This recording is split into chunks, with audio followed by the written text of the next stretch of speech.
కట్టెలు ఏరుటో చూచువారు మోసే యొద్దకును అహరోను యొద్దకును సర్వ సమాజం యొద్దకును వారిని తీసుకొని వచ్చిరి.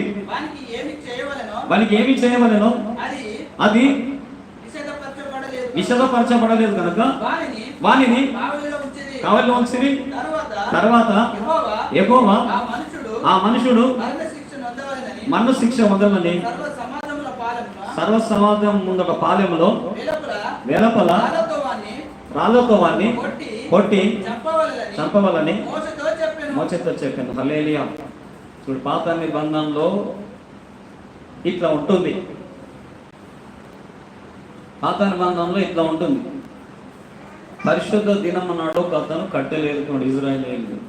కొందరు చూసి పెద్దలు ఏరుకు మోసెస్ అక్కడ అహరోను ఉంటున్నారు, వాళ్ళకి అక్కడ తీసుకొచ్చారు. ఆయన ఇవో పునరుద్ధరణ పరిశుద్ధ దినం నాడు ఇతను కట్టెలు ఏరుతున్నాడు అని చెప్పారు.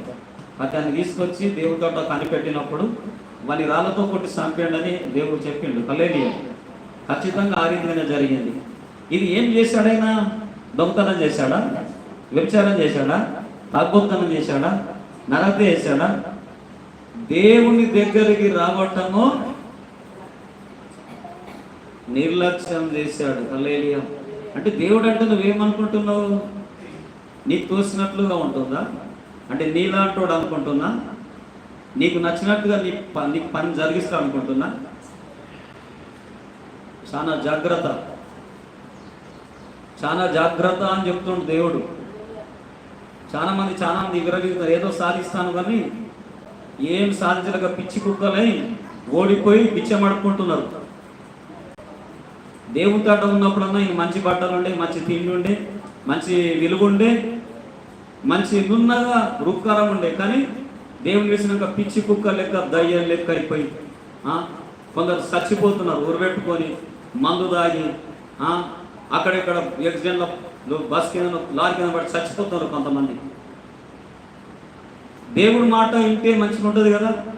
దేవుని మాట వినలేక దేవునికి విసర్జించేసి ఇష్టమైన రీతిలో తిరిగి దేవుని కాదనక ఏదో సాధిస్తాను ముందుకెళ్ళి ఓడిపోయి ఇక్కడ దేవుని తోట స్థానం ఉండదు, ఇంకా బయట కూడా ఏం స్థానం ఉండదు.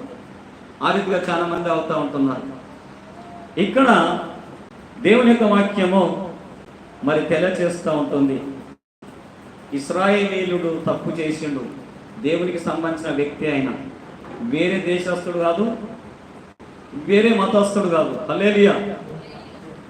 దేవునికి సంబంధించిన మతస్థుడే, దేవునికి సంబంధించిన విధానంలో ఉన్నవాడే, తెలిసిన వాడే మరి ఆ పని చేసినప్పుడు దేవుడు మరణ శిక్ష అనేది పెట్టిండు. హల్లెలూయా. ఇది పరిశుద్ధాత్మ యుగం. పరిశుద్ధాత్మ యుగంలో ఇక్కడ దేవుడు మాట్లాడటానికి కూడా టైం పట్టింది, రాళ్లతో కొట్టడానికి కూడా టైం పట్టింది. కానీ పరిశుద్ధాత్మ యుగంలో అయితే క్షణంలో జరుగుతుంది. హల్లెలూయా. స్పాట్లో జరుగుతుంది. పాత నిబంధనలో కొద్దిగా టైం జరిగిండొచ్చు, కొద్దిగా టైం పట్టిండొచ్చు. డైరెక్ట్ మోసెస్ శిక్షించలేడు. దేవుడితోటి గోలా, ప్రార్థన చేయాలా, దేవుణ్ణి అడగాల, దేవుడు చెప్పినట్టు చెయ్యాలా. కానీ ఇప్పుడు దేవుణ్ణి డైరెక్ట్ అడగవలసిన పని లేదు. నువ్వు వాక్యానుసారం తప్పు చేసినప్పుడు, పెద్ద లోపం చేసినప్పుడు పరిశుద్ధాత్మ దేవుడే నిన్ను వదిలేస్తాడు. పరిశుద్ధాత్మ దేవుడే నిన్ను వదిలేసుకుంటాడు. హల్లెలూయా. వాడు దేవుని కోపం వచ్చిందంటే, పరిశుద్ధాత్మ దేవుడి కోపం వచ్చినా నిన్నే అప్పగించేస్తాడు. హల్లెలూయా. చాలా మంది ఏం చేస్తారంటే, కొంతమంది దేవుడిని నమ్ముకొని చాలా మంది లోకంలో పేదవాళ్ళుగా జీవిస్తుంటున్నారు. చాలా హీనమైన బతుకుతున్నారు. చాలా దరిద్రమైన జీవితాలు జీవిస్తున్నారు. కానీ దేవుడు నిన్ను పిలిచింది దరిద్రంగా ఉంటాను కాదు. దరిద్రంలో ఉన్న నిన్ను ధనవంతులుగా చేయడానికి యేసు ప్రభు పిలిచాడు. ధనవంతుడుగా ఉన్నటువంటి యేసు ప్రభు దరిద్రులుగా ఉన్న నీ కొరకు దరిద్రుడు అయ్యాడు, ధనవంతుడు. కానీ చాలా మంది ఇది అర్థం చేసుకుంటలేరు. ఏదో కొద్దిగా దేవుడు బాగా ఇవ్వగానే, ముట్టంగానే, డబ్బులు ఇవ్వగానే ఆగుతలేరు. కొంతమంది ఏది మాట్లాడాలో వాళ్ళకి అర్థమైతలేదు, ఎట్లా నడవాలో అర్థమైతలేదు, దేవుని ఎట్లా పూజించాలో అర్థమైతలేదు.